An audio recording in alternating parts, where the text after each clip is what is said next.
Hello, everyone. Welcome back to another episode of Human Resources in History. This podcast aims to offer insights from 7,000 years of human history to help modern human resource practices. I'm your host, Jin. I'm an HR professional, and I love history. The script of this podcast is generated using AI, and it's based on our blog post, which we published a few weeks ago under the same topic. This voice is a synthetic clone of my real voice, and it is generated using AI. Today, we will talk about office politics. I know it's not exactly everyone's favorite topic, but what if I told you that office politics could be a force for good? Yep, you heard that right. Today's guest from our history is Montesquieu, the 18th century French thinker. We will discuss how his famous idea, the separation of powers, can help us create healthier, more innovative workplaces. To understand his ideas, we need to know a bit about the man himself. Montesquieu's full name is Charles Louis de Secondat, Baron de Montesquieu. He was born in 1689 in France. He grew up in a noble family near Bordeaux, studied law, and eventually took on some government responsibilities after inheriting his uncle's title. But Montesquieu wasn't just a bureaucrat, he was a thinker. He joined the Academy of Bordeaux, a place for scientific and philosophical discussions. Then, in 1721, he wrote a book called Persian Letters. It was a satire about French society through the eyes of two Persian travelers. The book made him famous. Montesquieu's big moment came after years of studying political systems across Europe, especially in England. He poured everything he learned into his masterpiece, The Spirit of Laws. This book shook the political world. It introduced ideas about governance that inspired nations, especially the US Constitution. So, what is Montesquieu most famous for? The separation of powers. Here's the gist. He believed that if all government power was concentrated in one person or group, tyranny was inevitable. To prevent this, power needed to be divided into three branches. The legislative power makes the laws. The executive power enforces the laws. The judicial power interprets the laws. Each branch needed to check and balance the others. Montesquieu thought England, while not perfect, did this better than most countries of his time. On the flip side, he saw unchecked power in empires like the Ottoman Empire as a recipe for fear and oppression. Now, this isn't just some old political theory. It shaped the modern world. The American founders leaned heavily on Montesquieu's ideas when crafting the US Constitution. Even today, the European Union considers the separation of powers one of the principles of the rule of law. Okay, so how does all this connect to HR? What does a 300-year-old political theory have to do with your workplace? A lot, actually. Montesquieu's ideas can help us manage power dynamics in organizations. Let's break it down.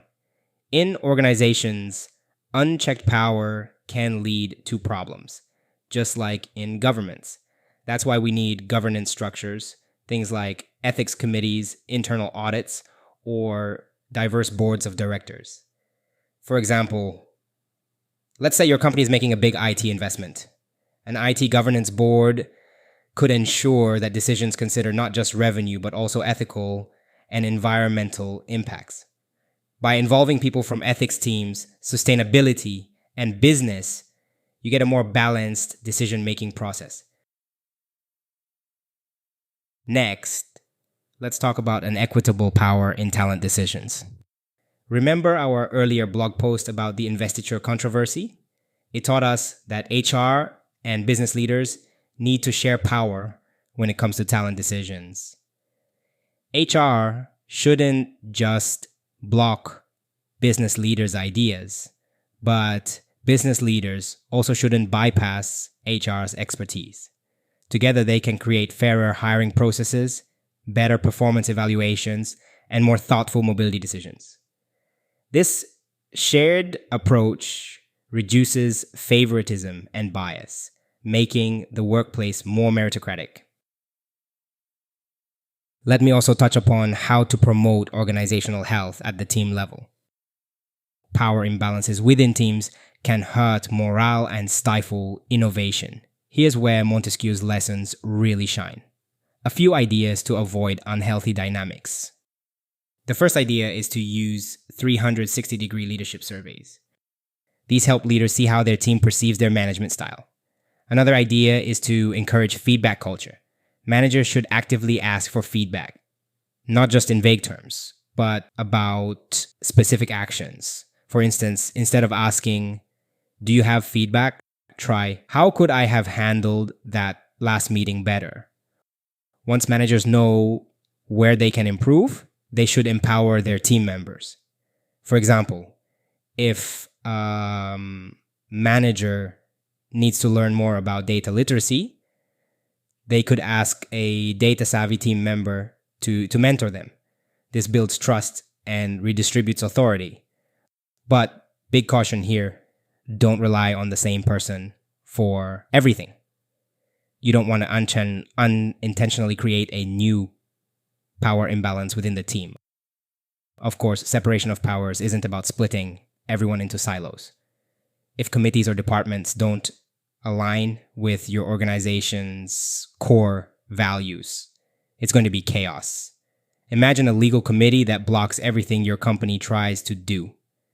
So, the CEO or leadership must ensure that committees embrace the company's core values while maintaining their independence. So, what have we learned from Montesquieu? Power in the workplace, just like in governments, needs to be managed carefully.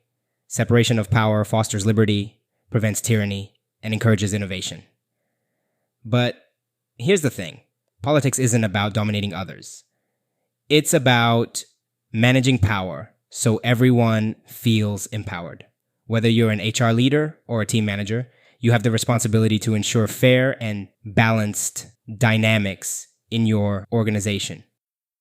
Fail to do this, well, you risk becoming a workplace tyrant. And as I like to say, Montesquieu is watching you. Thanks for tuning in to this episode of Human Resources in History. If you enjoyed this, check out our blog for more in-depth articles. Don't forget to subscribe and share this podcast with your colleagues. See you next time.